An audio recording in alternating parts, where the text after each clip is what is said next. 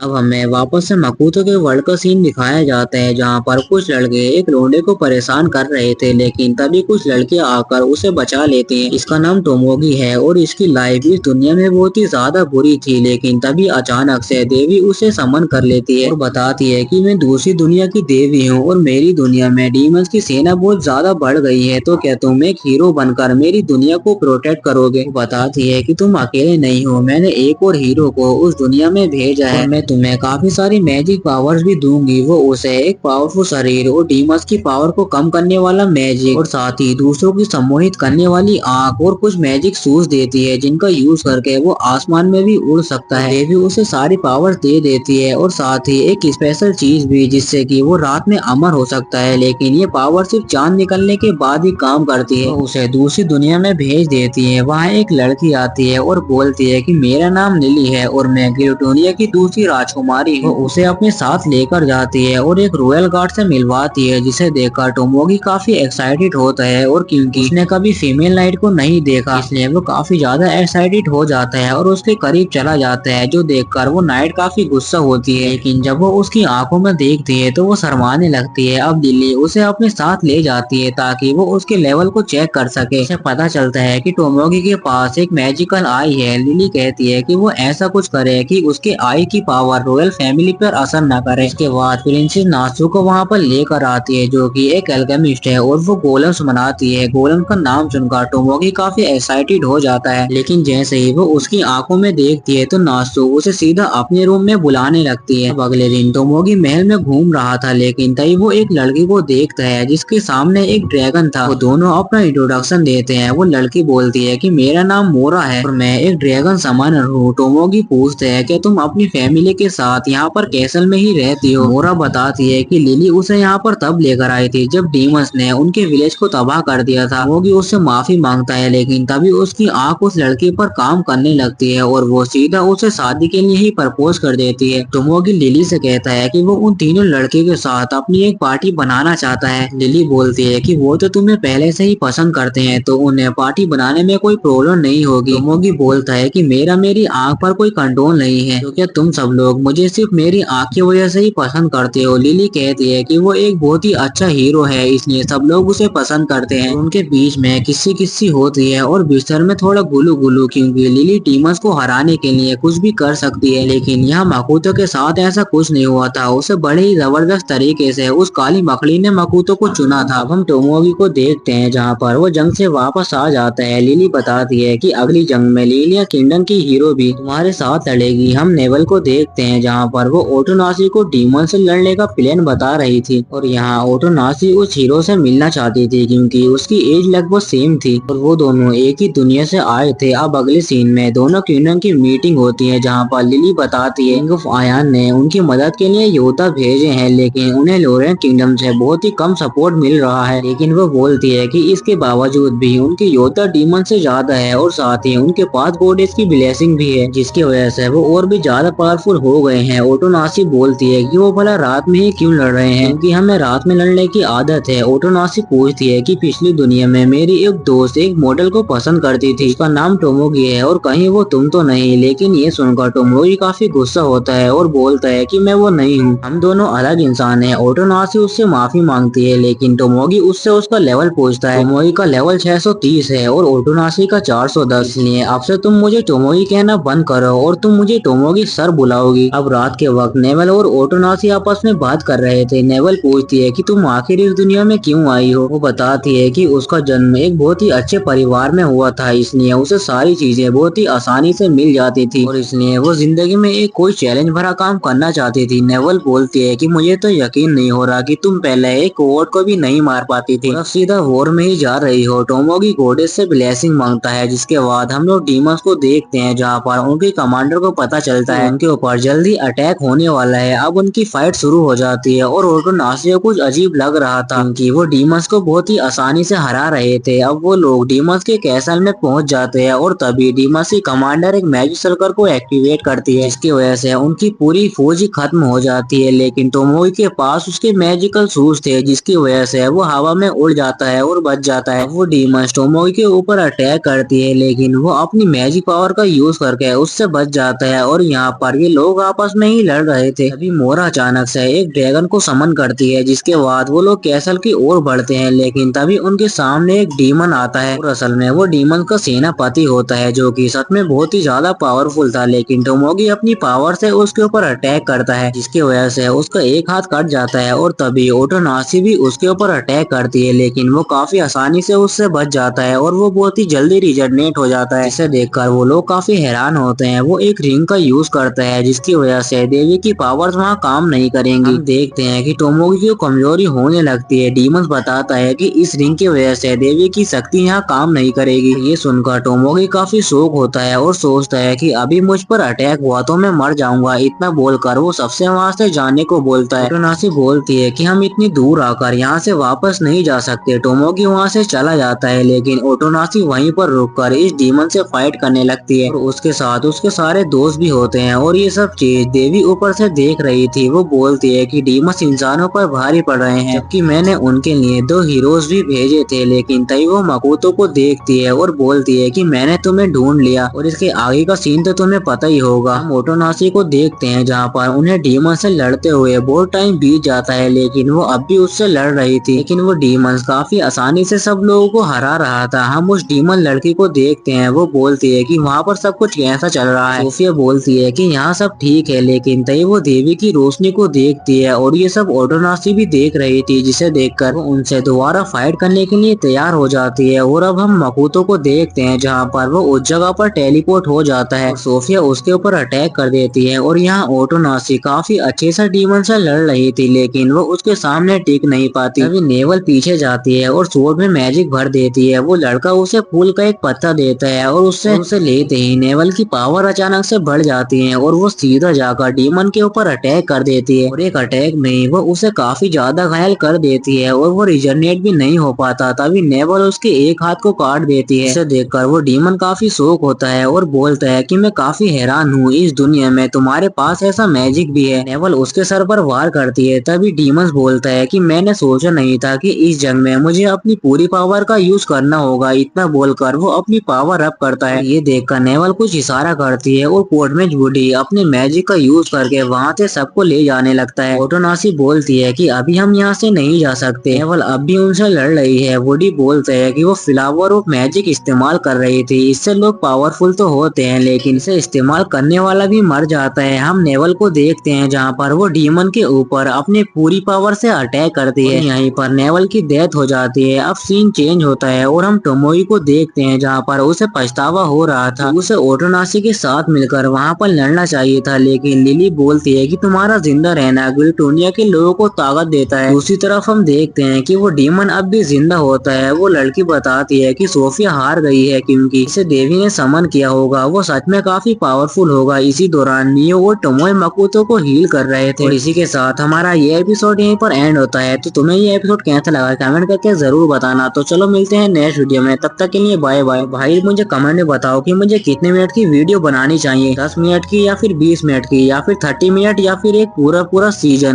अब हमें पास्ट का सीन दिखाया जाता है जहाँ पर मियो अच्छा खाना बनाने के लिए कुछ स्पेशल चीजों को ढूंढ रही थी और यहाँ पर टोमोए उस जगह को इन्वेस्टिगेट करना चाहती थी। इस जगह पर मकोतो की फाइट हुई थी, लेकिन अब वो ऐसा नहीं कर सकती क्योंकि वो जगह अब एक झील बन चुकी है। मकोतो को देखते हैं जहाँ पर वो रोजगार्ड एकेडमी पहुंच जाता है तो वो गुस्सा आ जाता है और वो अपनी मैजिक पावर का यूज करके हवा में उड़ने लगते हैं। लेकिन मकोतो बोलता है क्या तुम हम पर अटैक नहीं करोगे, हवा में उड़ने से क्या ही मिलेगा। सिगी उन्हें फेंक देता है पर काम करती हूँ। मकोतो बोलता है ठीक है, हम वहाँ पर एक बार जरूर आएंगे। अब हम उन लड़कों को देखते हैं, यहाँ पर उनकी शक्ति खत्म हो जाती है और वो नीचे गिरने ही लगते हैं, लेकिन तभी सिगी उन्हें बचा लेता है। अब वो दोनों है, लेकिन सिगी बोलता है आप जो एग्जाम देने वाले हैं वो स्टूडेंट बनने के लिए नहीं है, वो तो एक टीचर एम्प्लॉयमेंट का एग्जाम है। में साफ लिखा है कि ये एग्जाम टीचर बनने के लिए है। और ये सुनकर मकोतो को काफी बड़ा झटका लगता है, जिसके बाद वो एग्जाम देने के लिए चला जाता है। मकोतो बोलता है कि मैं जानता हूँ कि ये एक टीचर बनने का एग्जाम है, लेकिन क्या इसके अलावा कोई और पोस्ट है। रिसेप्शनिस्ट बोलता है इसमें हम आपकी कोई मदद नहीं कर सकते। आजकल काफी सारे लोग हैं जो दूसरी पोजीशन के लिए अप्लाई करना चाहते हैं, जबकि हमने इसमें साफ लिखा है कि ये एग्जाम सिर्फ टीचर बनने के लिए है। चाह रहे हो कि किसी है और वो उसकी लाइफ फोर्स को निकालने लगता है, लेकिन मकोतो उसे रोक लेता है और उससे माफी मांगता है। तभी वहाँ पर एक लड़की आती है और बोलती है कि इसके व्यवहार के लिए मुझे माफ करना। वो मकोतो का एग्जाम देखती है जो कि जनरल टेस्ट का एग्जाम है। पूछती है कि आप अपना एग्जाम कैसा देना चाहोगे, लेती है क्योंकि ऐसा बहुत ही कम लोग हैं इस एग्जाम को पास करते हैं, इसलिए वो प्रैक्टिकल एग्जाम देंगे। मकोतो सोचता है अबे ये टेस्ट तो मुझे देना है ना, तो मुझसे भी तो पूछ ले। अगले सीन में एग्जामिनर सबको बताता है कि ये टेस्ट 3 दिनों तक चलेगा और आपको सारे इक्विपमेंट दे दिए गए हैं, इस्तेमाल करें जब किसी को वापस आना हो और घंटे का इस्तेमाल तब करना जब आपको हार माननी हो। एग्जामिनर बताता है कि हम आपको हथियार भी दे देंगे, लेकिन आपको खाने का इंतजाम खुद करना होगा। वो बोलता है टेस्टिंग एरिया में मॉन्स्टर भी होते हैं तो जरा संभल कर रहना, और जो टेस्ट की शर्तें पूरी करेगा वो एग्जाम पास कर लेगा। और नीली और पीली इन्हें पकड़कर एकेडमी में वापस आना है और जो ऐसा कर लेगा वो एग्जाम पास हो जाएगा। इन्हें पकड़ने के नियम आपको दिए गए आइटम्स में मिल जाएंगे। अब मकोतो टेस्टिंग एरिया में पहुंच जाता है। गलती हो गई। मकोतो पूछता है कि तुम एग्जामिनर को निशाना बना रहे हो। वो बंदा हाँ बोलता है और बताता है कि वो बाकी लोग कब के चले गए, मुझे यहाँ सिर्फ डराने के लिए भेजा गया है, कैसे जाऊंगा। अरे उसकी टेंशन मत लो, वो तो मैं अभी कर दूंगा। इतना बोलकर मकोतो उसके एक लात मारता है, वापस से बॉल पकड़ने के लिए चला जाता है, लेकिन वो उसे नहीं पकड़ पाता क्योंकि वो अपने शरीर से अटैक नहीं कर सकता क्योंकि उसके शरीर से हर वक्त माना निकलता रहता है। लेकिन तभी उसे याद आता है कि वो नाइफ से अटैक कर सकता है। मतलब था एक ही रंग की 3 बॉल ले तो तीनों रंग की अलग अलग बॉल लेकर आए हैं, ये तो वर्ल्ड रिकॉर्ड बना दिया। अब अगले सीन में मकोतो होटल में चला जाता है और सिगी खुश होता है। अब मकोतो बोलता है कि अभी हमारे पास काफी वक्त है, तो क्या हम उस लड़की के रेस्टोरेंट में चल सकते हैं। हाँ बोलता है। अब सीन चेंज होता है और हम उसी एग्जामिनर को देखते हैं। वो बोलता है ऐसा पहले कभी नहीं हुआ, इस बार तो किसी का एग्जाम में पास होना ही नहीं था। लड़की बोलती है तुम ऐसा क्यों बोल रहे हो, दरअसल इस बार हमसे किसी ने गुजारिश की थी, कहा था कि प्रैक्टिकल स्किल वाले बहुत सारे टीचर हैं, इसीलिए इस एग्जाम को थोड़ा मुश्किल बनाना था। लेकिन फिर भी देखो, ये तो यकीन नहीं हो रहा कि वो तीनों रंग की बोले एक साथ लेकर आ गया। अच्छा ये तो बहुत ही दिलचस्प बात है। मकोतो को देखते हैं, वो खाना खाकर एकेडमी में चला जाता है। उसे पता चलता है कि वो एकेडमी के अंदर व्यापार नहीं कर सकता लेकिन बाहर कर सकता है। यहाँ पर काफी सारे टीचर्स काम कर रहे हैं और हर एक स्टूडेंट पर 10 चांदी के सिक्के मिलते हैं और पार्ट टाइम टीचर हूँ और मेरा नाम ब्राइट है, क्या मैं आपसे बात कर सकता हूँ। ब्राइट को पता चलता है कि मकोतो स्पेशल स्किल की क्लास लेने वाला है, वो उन्हें मैजिक सिखाएगा। ब्राइट बताता है कि मैं थ्योरी क्लासेस पढ़ाता हूँ और साथ ही लड़ाई करने की तकनीक भी, और मैं जिन स्टूडेंट को पढ़ाता हूँ उनमें से मैं 10 स्टूडेंट को आपके पास भेज दूंगा। मकोतो उसे शुक्रिया बोलता है। होता है ब्राइट बताता है कि इस साल अकेडमी में काफी काबिल बच्चे आए हैं जिन्हें हवाई मैजिक के साथ और भी काफी तरह के मैजिक आते हैं। मकोतो समझ जाता है कि ये वही स्टूडेंट है। वो बोलता है कि मैंने सुना है आपके अंदर कुछ स्पेशल पावर्स हैं, मैं उन्हें देखना चाहूंगा। मकोतो लाइब्रेरी चला जाता अपना इंट्रोडक्शन देती है, उसका नाम आइबा है। अब सीन चेंज होता है और हम मियो को देखते हैं जहाँ पर वो खाना बनाना सीख रही थी और इसके लिए उसने कुछ पैसे भी दिए हैं, लेकिन वो बहुत ही खतरनाक किनाइफ चलाती है, इसलिए वो पहले उसे किनाइफ चलाना ही सिखा। बोलता है अगर मैं उनसे प्यार से बात करूंगा तो वो मेरी बात नहीं मानेंगे। तभी वहाँ पर स्टूडेंट आते हैं। सेगी अपना इंट्रोडक्शन देता है और बोलते हैं कि हम लोग शहर में अपनी एक दुकान खोलने वाले हैं, उम्मीद है आप सब वहाँ पर जरूर आएंगे। सेगी को देखकर सभी लड़कियां उस पर फिदा हो जाती हैं। अब मकोतो अपना इंट्रोडक्शन देता है और बोलते हैं कि मैं एक व्यापारी हूँ। मकोतो को देखकर सभी लोग बोलते हैं कि ये हम कहाँ फंस गए, इसका चेहरा तो बहुत भद्दा है। मकोतो बोलते हैं कि मैं तुम्हें मैजिक सिखाऊंगा, तुम बताओ लड़के सभी मैजिक पर तुम्हारी पकड़ कैसी है? मैं हवा को काफी अच्छे से यूज कर सकता हूँ। मकोतो बोलता है और बाकी मैजिक्स का क्या? वो पूछते हैं कि यहाँ पर कोई ऐसा बंदा है जो सभी मैजिक को यूज कर सकता है। वो सोचते हैं कि मैं यहाँ पर टोमोई की तरह बात करूंगा, मुझे तुम्हारे लेवल का पर सारा माना महसूस होता है, जबकि उन्हें मकोतो के अंदर कोई भी माना महसूस नहीं होता। सेगी मकोतो पर अटैक करता है लेकिन मकोतो काफी आसानी से बच जाता है। सेगी लगातार अटैक करता है लेकिन मकोतो को कुछ नहीं होता और वो सेगी पर अटैक करता है और एक अटैक में ही उसकी शील्ड को तोड़ देता है। सेगी दोबारा उस पर अटैक करता है लेकिन मकोतो उसे बचकर उस पर बो से अटैक करता है और सब कुछ तबाह कर देता है और ये देखकर सभी स्टूडेंट्स काफी शौक होते हैं। मकोतो बोलता है बहुत हुआ, लड़ाई को यहीं पर खत्म करते हैं। इतना बोलकर वो एक एनर्जी बॉल को बनाता है और दोनों ही अपने सबसे पावरफुल अटैक करते हैं और मकोतो सेगी को हरा देता है। मकोतो बोलते हैं अब सेगी उसे ठीक करता है और ये देखकर वो लड़की शर्मा जाती है और यहाँ पर लड़का काफी खुश होता है और बोलता है कि मुझे पहली बार ऐसा कोई मिला है जिसे मैं टीचर कह सकता हूँ। सीन चेंज होता है और हम टोमोए को देखते हैं। वो पूछती है जब यहाँ पर जंग हुई थी तो तुम भी तो यहाँ पर थे, बताओ जंग के मैदान में क्या हुआ था? वो बताता है कि हम सभी को सजा दी जा रही थी, इंसानों ने डीमन से फाइट की इसलिए वो इंसानों को सजा दे रहे थे। क्या तुम देवी की बात कर रहे हो? वो बोलता है कि नहीं, देवी तो इंसानों पर दया दिखाती है। जब हम इंसान रास्ते से भटक जाते हैं तो हमें कौन सजा देता है? वो काम इस जादूगर का है जो नीले और लाल कपड़े पहने हुआ था, इसलिए उसे सजा देने वाला वो तीर चलाया जिसकी वजह से सब कुछ ही बर्बाद हो गया और यहाँ पर एक झील बन गई। अब अगले नाम मित्रा है और ये रोजगार्ड अकेडमी में रहता है। इसके माँ बाप दोनों पुजारी हैं और ये थ्योरी में बहुत अच्छा है। इस बंदे का नाम सेवरिस है और ये शादीशुदा है और इस लड़की का नाम एबिलिया है। इसका नाम इजुना है और ये एक मैजिशियन बनना चाहता है और इसका नाम जिन है और ये क्लास का टॉपर है जिसे तलवारबाज बनना है। इजुना पूछता है कि ये बताओ आप तो बोलकर बात नहीं करते, तो पिछली फाइट में आपने जो मंत्र बोला था वो कौन सी भाषा में था? वो बताता है कि एक कॉमन भाषा है जो मैं नहीं बोल पाता। अब वो क्लास शुरू करता है और बोलता है कि ये बताओ जब माना खत्म हो जाता है तो शरीर पर उसका क्या असर पड़ता है? इजुना बताता है कि सिर्फ आधा माना खत्म होने से इंसान दिमागी तौर पर थक जाता है और सारा माना खत्म होने पर आप बेहोश हो जाएंगे और हद से ज्यादा माना यूज करने से आपकी जान भी जा सकती है। लेकिन हमने तो ये सब पहले ही सीख लिया था, आप ये क्यों पूछ रहे हैं? मकोतो बोलता है कि मैं जंग में तुम्हारे माना की पहचान करूंगा और इस जंग में तुम लोग घायल भी हो सकते हो और टेंशन मत लो, मैं भेजने के लिए मेरे पास बहुत सारा माना और ताकत भी है। देख क्या रहे हो, पूरी ताकत से मुझ पर अटैक करो। अब अगले ही पर सभी लोग जमीन पर पड़े हुए थे और सभी लोग काफी थक जाते हैं। जिन खुद बेहोश हो जाता है, जिन अटैक करता है लेकिन मकोतो उसे काफी आसानी से रोक लेता है और हरा देता है। अब सभी लोग काफी उदास होते हैं और बोलते हैं कि हम उन्हें छू भी नहीं पाए। मकोतो बोलते हैं तुम्हें अपनी कमजोरियों पर एक रिपोर्ट बनानी होगी। अब हम मकोतो को देखते हैं, वो सभी स्टूडेंट की पावर देख रहा था और बोलता है कि वो सब लोग काफी समझदार हैं और ताकतवर भी। अब सीन चेंज होता है और हम उसे असैसिन को देखते हैं। एक बंदा बोलता है तुम किसी काम के नहीं, तुम उससे सिर्फ पीट कर नहीं आए बल्कि उसने तुम्हारी स्वॉर्ड भी तोड़ दी। वो बोलता है कि मुझे माफ करना लेकिन मुझे पता नहीं था कि मेरा मुकाबला किसी ऐसे से होगा जो कि महान ड्रैगन मित्सुरुगी की खाल से बनी स्वॉर्ड को तोड़ देगा। वो बोलता है कि मुझे कोई बहाना नहीं सुनना, जल्द से जल्द उस पार्ट टाइम टीचर को खत्म करो।